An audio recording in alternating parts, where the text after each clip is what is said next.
Bonjour à tous et à toutes, j'espère que vous allez bien. Je suis heureuse de vous retrouver. Aujourd'hui, je vous propose 3 recettes végétariennes one pot protéinées, idéales pour ce début d'automne. Le principe de la cuisine one pot est de cuisiner tout dans un même récipient. Que vous soyez végétarien ou pas comme moi, vous apprécierez ces 3 recettes. Les protéines végétales ont de nombreux atouts. Elles sont tout d'abord moins onéreuses que la viande.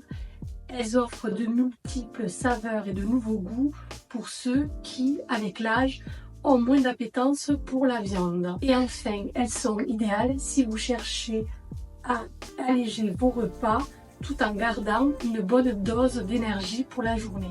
Pour cette première recette, une dalle de lentilles corail, pois chiches l'indienne.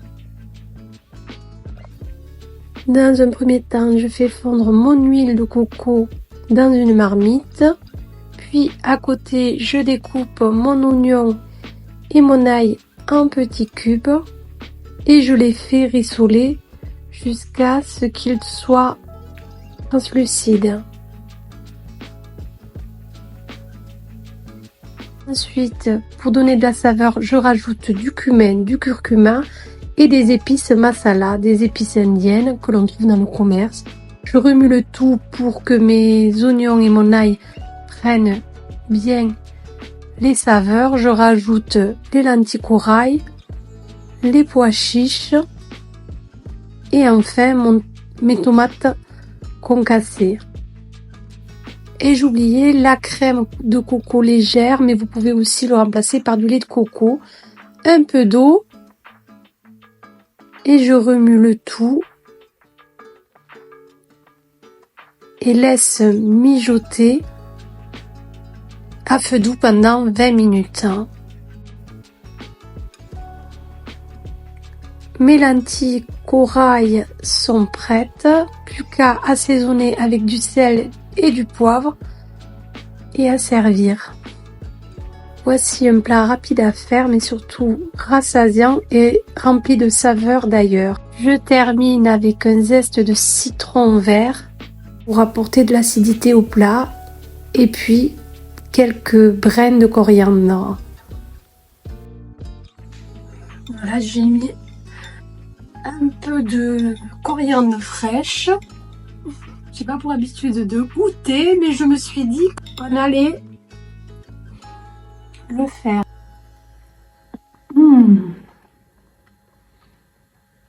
Délicieux. Deuxième recette, pâte complète aux légumes sautés au beurre de cacahuète. Je commence aussi dans cette recette par couper mon oignon afin de le faire rissoler dans la marmite.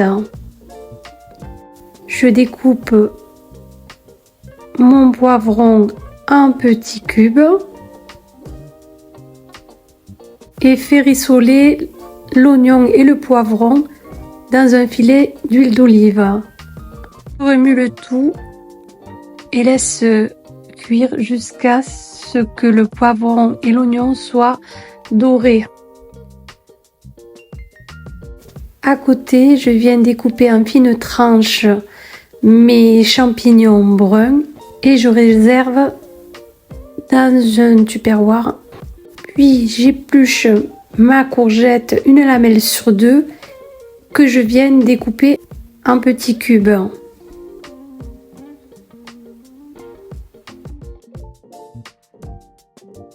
Je rajoute mes champignons et mes courgettes dans la marmite et je viens mélanger afin que toutes les saveurs se mélangent ensemble. Laisse mijoter à petit feu. De ce temps, je prépare mon bouillon. À l'aide de ma bouilloire, je verse de l'eau chaude dans un verre et y dépose un demi-carré de bouillon que je viens mélanger à l'aide de ma cuillère. Mes légumes sont prêts, je les réserve dans un plat et je me sers de la marmite comme récipient pour faire cuire mes pâtes. Je verse mon bouillon de légumes chauds et mes pâtes complètes en précisant qu'une fois cuites, je garde un tiers du bouillon. Et dernière étape, je remets les légumes dans les pâtes et je remue le tout.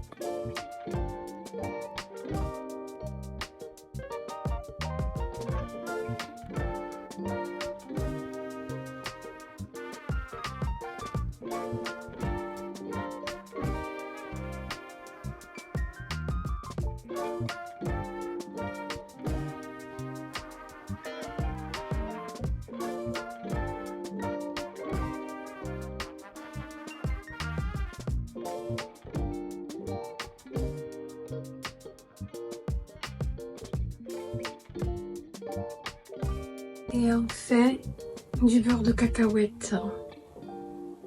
Voilà pourquoi aussi j'ai pas utilisé beaucoup d'huile.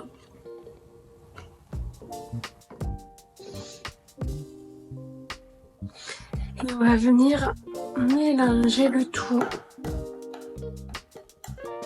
jusqu'à avoir une consistance semi-liquide. J'ai rajouté un petit peu d'eau car mon beurre de cacahuète n'était pas suffisamment liquide. On obtient une crème liquide qui a bien la saveur du beurre de cacahuète. On rajoute les petits pois et je verse la sauce de beurre de cacahuète sur mes pâtes. Je remue le tout et laisse mijoter pendant 7 minutes à feu doux. Plus qu'à assaisonner de sel et de poivre.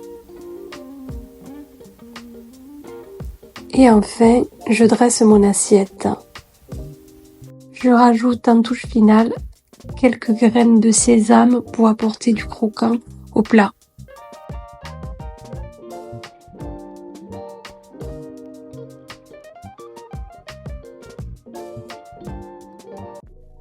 Chose due, chose à faire, je vais dorénavant goûter les plats devant vous comme ça se fait.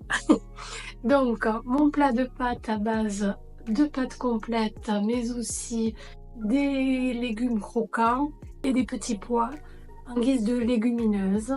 Par-dessus, j'ai rajouté une sauce à base de beurre de cacahuète, de cidre, mais aussi de soja. Voici le rendu. J'ai rajouté des graines de sésame et maintenant, place à la dégustation.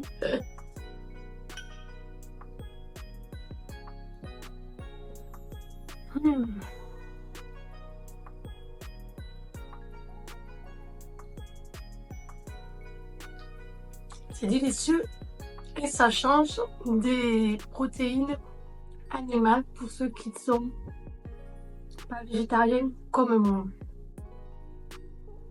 Voilà, ça sera tout pour aujourd'hui. Je voulais aussi vous dire que pendant 2 mois, j'ai dû arrêter par rapport à mes vacances, mais aussi parce que j'étais fatiguée avec l'activité que j'ai à côté. Il m'était difficile de faire les deux. Donc on va essayer de reprendre un petit rythme en s'imbibant un peu des deux activités. Je vous souhaite une bonne soirée, un bon week-end férié et à très bientôt pour découvrir de nouvelles recettes ensemble et d'autres vidéos.